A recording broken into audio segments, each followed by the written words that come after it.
આજરોજ મોરબી જિલ્લા traffic police દ્વારા મોરબીના શહેરના જુદા જુદા વિસ્તારમાં ટ્રાફિકની સમસ્યા નિવારવા જે ગલી રસ્તા અને જૂના સાંકડા રસ્તાઓ છે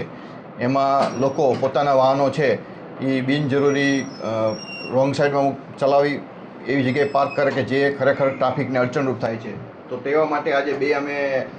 ટોઈંગ માટેની 2 ટુ વ્હીલર્સ માટેની એક વાહન અને 4 વ્હીલર માટેની એમ 2 વાહનો છે આજે ચાલુ કરેલા છે, જેમાં ટ્રાફિક બ્રાન્ચ દ્વારા એનું સુપરવિઝન કરવામાં આવશે અને કલેક્ટર સાહેબના જે જાહેરનામા છે એ મુજબ જે જાહેરનામું બહાર પડેલ છે એ વિસ્તારોમાં જ્યાં લોકો ગેરકાયદેસર રીતે બિનજરૂરી પોતાના ટુ વ્હીલર્સ પાર્ક કરી જતા રહે છે તથા 4 વ્હીલ પણ અમુક જગ્યાએ જ્યાં અડચણરૂપ હોય છે ટ્રાફિકને એવી જગ્યાએ રાખતા હોય છે. તો આજરોજ હું મીડિયાના માધ્યમથી મોરબીના શહેરીજનોને કહીશ કે પોતાના વાહનો જે નિયત પાર્કિંગ છે ત્યાં પાર્ક કરે. બિનજરૂરી કોઈ પણ અડચણરૂપ ટ્રાફિક થાય એવી જગ્યાએ જો વાહનો પાર્ક કરવામાં આવશે તો આ 2 ક્રેન આજે ચાલુ કરી છે એના દ્વારા એના વાહનો ક્રેનથી લઈ અને નિયમ અનુસાર એના જે MV એક્ટની જોગવાઈ છે મુજબ એના વિરુદ્ધમાં દંડની કાર્યવાહી કરવામાં આવશે. કેટલો દંડ હોઈ શકે છે? જુદી જુદી જે MV એક્ટની જોગવાઈ છે એ મુજબ દંડની જોગવાઈ છે એ મુજબ દંડ લેવામાં આવશે.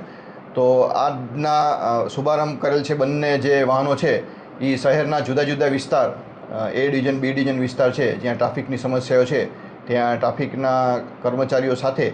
આ 2 વાહનો ફરતા રહેશે અને જો કોઈ એવી રીતના બિનજરૂરી રીતના જે અડચણરૂપ વાહનો હશે એને ટોઈંગ કરીને એના વિરુદ્ધમાં MV એક્ટની જોગવાઈ મુજબ દંડ કરવામાં આવશે. મહાનગરપાલિકા દ્વારા સમયાંતરે જે પણ પાર્કિંગ પ્લોટ નક્કી કરેલા છે ત્યાં એના વાહનો લોકોને કહેવામાં જ આવેલું છે કે આ જગ્યાએ એના વાહનો પાર્ક કરો, છતાં લોકો બિનજરૂરી અને પોતે કોઈ બી જગ્યાએ જે જગ્યાએ પાર્કિંગ નથી કરવાનું ત્યાં પાર્કિંગ કરીને જતા રહે છે. તો આ વાહનો દ્વારા તેવી જગ્યાએ જ પાર્ક કરે અને બિનજરૂરી પાર્ક હશે તો આ ટોઈંગ દ્વારા કરશું. જે કોઈ દબાણ કરેલા છે એ પણ મહાનગરપાલિકા છે એની જે દબાણ હટાવ શાખા છે એની સાથે રહી અને ટ્રાફિકની ટીમ દ્વારા એ પણ દબાણ હટાવવામાં આવશે.